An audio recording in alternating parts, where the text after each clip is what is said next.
এই আহতরা রাস্তায় রক্ত দিয়েছে এবং এই রক্তের উপর দিয়ে আপনি সংসদে যে গুম হয়েছে, আমরা তো ভেবেছি হয়তো অ্যাক্সিডেন্ট হয়েছে, কোথাও কি হয়েছে। সাধারণত তো একটা মানুষ হারিয়ে ক্ষমতার চেয়ারে বসার সঙ্গে সঙ্গে অনেক নেতারা যে প্রতিশ্রুতি দিয়ে থাকেন তা ভুলে যান। এমনটি আমরা প্রায়ই দেখি। কথার সঙ্গে কাজে মেলেনি দেখে সাধারণ মানুষের মনে জন্ম নেয় হতাশা এবং ঘৃণা। কিন্তু এই অন্ধকারেও কিছু মানুষ আছেন যারা হাতে ধরেন আলোর মশাল। আজকের বাংলাদেশেও কিছু সৎ, সাহসী এবং নিষ্ঠাবান নেতা আছেন যাদের সততা, সাহস এবং কাজের মাধ্যমে সাধারণ মানুষের মনে জ্বালিয়ে রেখেছেন আশার প্রদীপ। চলুন দেখি সেই 10 জন নেতাকে যারা বর্তমানে সামাজিক মাধ্যমে আলোচনার কেন্দ্রবিন্দুতে রয়েছেন এবং যাদের কর্মকাণ্ড মানুষকে অনুপ্রাণিত করছে। তবে ভিডিও শুরু করার আগে ছোট্ট একটি অনুরোধ, আমাদের চ্যানেলটি এখন খুবই ছোট এবং নতুন, তাই আপনাদের সাপোর্ট খুবই প্রয়োজন।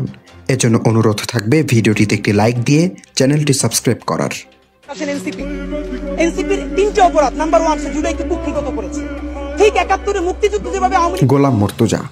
বিচারপতি গোলাম মর্তুজা মজুমদার বর্তমান সময়ে বিশেষ আলোচিত নাম। তিনি একজন সাহসী বিচারক যিনি আইনের শাসন প্রতিষ্ঠায় নিজের জীবনের সর্বোচ্চ ঝুঁকি নিয়ে সাবেক প্রধানমন্ত্রী শেখ হাসিনার মৃত্যুদণ্ডের রায় কার্যকর করেছেন। আন্তর্জাতিক অপরাধ ট্রাইব্যুনালের এজলাসে বসে তিনি যখন এই ঐতিহাসিক রায় দিচ্ছিলেন তখন তার সামনে ছিল কেবল ন্যায় বিচার আর পেছনে ছিল কোটি মানুষের প্রত্যাশা। পিনপতন নীরবতার মধ্যেই তার গভীর কণ্ঠে ঘোষিত এই রায় শুধুমাত্র একটি আইনি সিদ্ধান্ত ছিল না, বরং এটি বাংলাদেশের রাজনৈতিক ইতিহাসে একটি নতুন অধ্যায়ের সূচনা করেছে। মানবতা বিরোধী অপরাধের বিচারের জন্য পুনর্গঠিত আন্তর্জাতিক অপরাধ ট্রাইব্যুনালের চেয়ারম্যান বিচারপতি গোলাম মর্তুজা মজুমদার বাংলাদেশের সুপ্রিম কোর্টের হাইকোর্ট বিভাগের একজন বিচারক। তিনি ফেনী জেলার ফুলগাজী উপজেলার আনন্দপুর ইউনিয়নের হাসানপুর মজুমদার বাড়ির বাসিন্দা।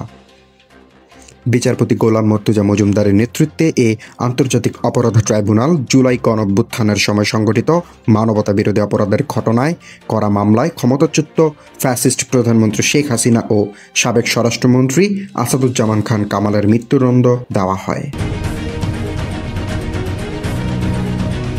নাম্বার 9, তাজুল ইসলাম। সেনাবাহিনীর অভিযুক্ত কর্মকর্তা থেকে আওয়ামী লীগের উচ্চপদস্থ নেতা সবারই গুম হারাম করে দিয়েছে তাজুল ইসলাম। শেখ হাসিনা ও তার দোসরদের বিচারের আওতায় এনে ফাঁসির রায় কার্যকর পর্যন্ত তিনি যে সাহস দেখিয়েছেন তা সত্যি প্রশংসার দাবিদার। মানবতা বিরোধী অপরাধের দায়ে অভিযুক্ত প্রভাবশালী ব্যক্তিদের বিচারের জন্য তাজুল ইসলাম দিনরাত এক করে কাজ করেছেন। অথচ একটা সময় আন্তর্জাতিক অপরাধ ট্রাইব্যুনালে তাজুল ইসলামের ভূমিকাটা ছিল বিপরীত। 71-এর মানবতা বিরোধী অপরাধের বিচারে 2010 সালে আন্তর্জাতিক অপরাধ ট্রাইব্যুনাল গঠিত হয়। আওয়ামী লীগ আমলে এই ট্রাইব্যুনালে জামাতের অনেক নেতার বিচার ও সর্বোচ্চ শাস্তি কার্যকর হয়। তাজুল ইসলাম তখন সেখানে অভিযুক্ত জামাত নেতাদের আইনজীবী ছিলেন। এখন তিনি রাষ্ট্রপক্ষের হয়ে কাজ করছেন। বিষয়টি নিয়ে কেউ কেউ সমালোচনা করলেও তার কাজের প্রশংসা করা মানুষের সংখ্যা নিহাতি কম নয়। তাজুল ইসলামের আদালতে দাঁড়িয়ে বলেছিলেন, আমি শুধু একজন আইনজীবী নই, আমি ইতিহাসের এক সময়ের সাক্ষ্যবাহক। এই বিচার অতীতের প্রতিশোধ নয়, এটা ভবিষ্যতের জন্য প্রতিজ্ঞা, যাতে কোনো ক্ষমতার মোহে আর কোনো নেতা এদেশের সন্তানদের পা ভেজাতে না পারে। প্রধান আসামি শেখ হাসিনা, যিনি ছিলেন অপরাধের নিউক্লিয়াস, যদি প্রত্যেকটি হত্যার দায়ে একবার। নাম্বার 8, আব্দুল জব্বার মণ্ডল। বর্তমানে বাংলাদেশের অন্যতম সেরা শত সাহসী আরও একজন ভালো মানুষ হলেন আব্দুল জব্বার মণ্ডল, যিনি তার শত সাহসী কাজগুলো দিয়ে সোশ্যাল মিডিয়ায় সকলের কাছে অনেক জনপ্রিয় হয়ে উঠেছেন। যিনি এই মুহূর্তে বাংলাদেশের অসাধু ভণ্ড প্রতারক ব্যবসায়ীদের আতঙ্কের নাম হয়ে দাঁড়িয়েছেন। আব্দুল জব্বার মণ্ডল বর্তমানে জাতীয় ভোক্তা অধিকার সংরক্ষণ অধিদপ্তরের ঢাকা জেলা কার্যালয়ের সহকারী পরিচালক ও নির্দেশক পদে কর্মরত রয়েছেন। তার কাজের মূল ফোকাস ভোক্তাদের অধিকার সুরক্ষা, ভেজাল ও চাহিদা মতো মূল্য বৃদ্ধির পরিচালিত অভিযান ও ন্যায্য বাজার ব্যবস্থা স্থাপন করা। আর তিনি এই কাজগুলো খুব সাহসিকতার সাথে করে থাকেন। বাজারে বাজারে ঘুরে অসাধু বাটপাড়া ব্যবসায়ীদের টলধনু করে এবং ঈদে কোনো বাস যাত্রীদের থেকে অতিরিক্ত ভাড়া নিচ্ছে কিনা, অসাধু বাস মালিকদের সবকিছু পর্যবেক্ষণ করেন মানবিক আব্দুল জব্বার মণ্ডল।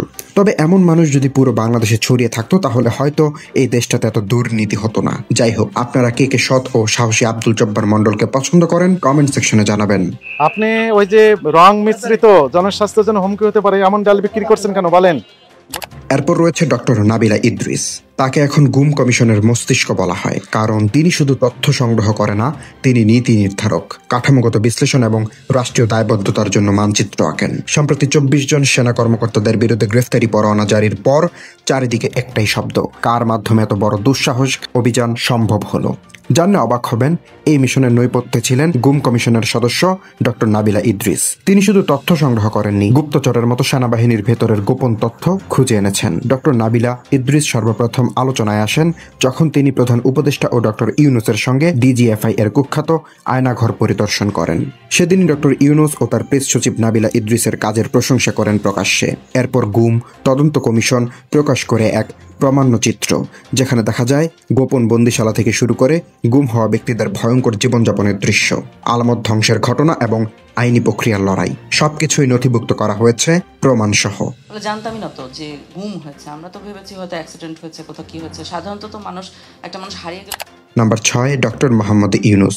অহংকারমুক্ত, সৎ ও সাহসী এক নেতার নাম ডক্টর মোহাম্মদ ইউনুস, যিনি তার সহজ সরল সাবলীল কথা দিয়ে মানুষের মনে জায়গা করে নিয়েছেন। বর্তমানে বাংলাদেশের সবচেয়ে পছন্দের সৎ ও সাহসী একজন নেতা হলেন ডক্টর মোহাম্মদ ইউনুস। বাংলাদেশ অন্তর্বর্তীকালীন সরকারের প্রধান উপদেষ্টা ডক্টর মোহাম্মদ ইউনুস 28 জুন 1940 সালে চট্টগ্রাম শহরে জন্মগ্রহণ করেন। তিনি ঢাকা বিশ্ববিদ্যালয় থেকে অর্থনীতি বিভাগে স্নাতক ও স্নাতকোত্তর ডিগ্রি অর্জন করেন। পরবর্তীতে ফুইল ব্রাইট স্কলার হিসেবে জেন্ডার ভিত্তিক বিশ্ববিদ্যালয় অধ্যয়ন করেন এবং 1969 সালে অর্থনীতিতে পিএইচডি পান।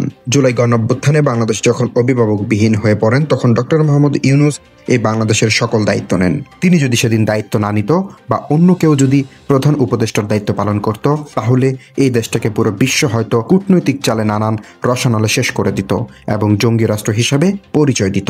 অবাধ সম্পদ পাচার, আইন শৃঙ্খলা রক্ষাকারী সংস্থাকে। নাম্বার 5, হাসনাত আব্দুল্লাহ।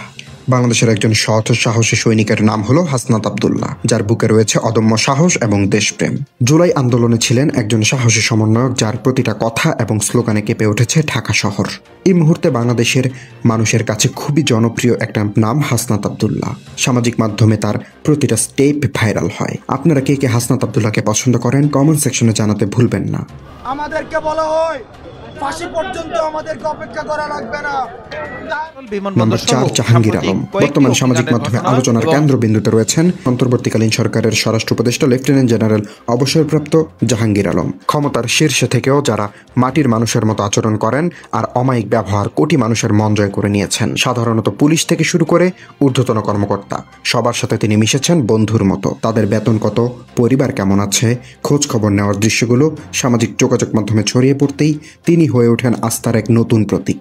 অহংকারমুক্ত এই মানুষটিকে আপনার কেমন লাগে কমেন্ট সেকশনে জানাতে ভুলবেন না। বিয়ে শাদী করছো, বিয়ের টাকা জমাইবে কিভাবে? নাকি শ্বশুর বাড়ি থেকে যৌতুক চাইবা? খাওয়া নাই সকালে?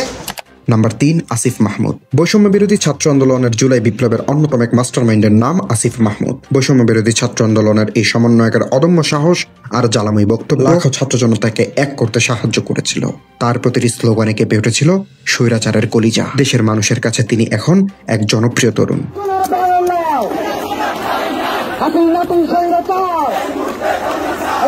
প্রিয় দর্শক, এদের বাইরে আরো অনেক সৎ এবং সাহসী এবং লড়াকু মানুষ রয়েছে যারা পর্দার আড়াল থেকে দেশের জন্য কাজ করে যাচ্ছে। এদের মধ্যে আপনার সবচেয়ে পছন্দের নেতা কে, অথবা আপনার মতে আর কে এই তালিকায় যুক্ত হতে পারে বলে মনে করেন কমেন্টে জানাতে ভুলবেন না। ভিডিওটি ভালো লেগে থাকলে লাইক, কমেন্ট এবং শেয়ার করে সাবস্ক্রাইব করে পাশে থাকুন। আর বাংলাদেশের এমন ইতিবাচক সব খবরের জন্য চ্যানেলটি সাবস্ক্রাইব করে আমাদের পথ চলার সঙ্গী হন। ধন্যবাদ সবাইকে।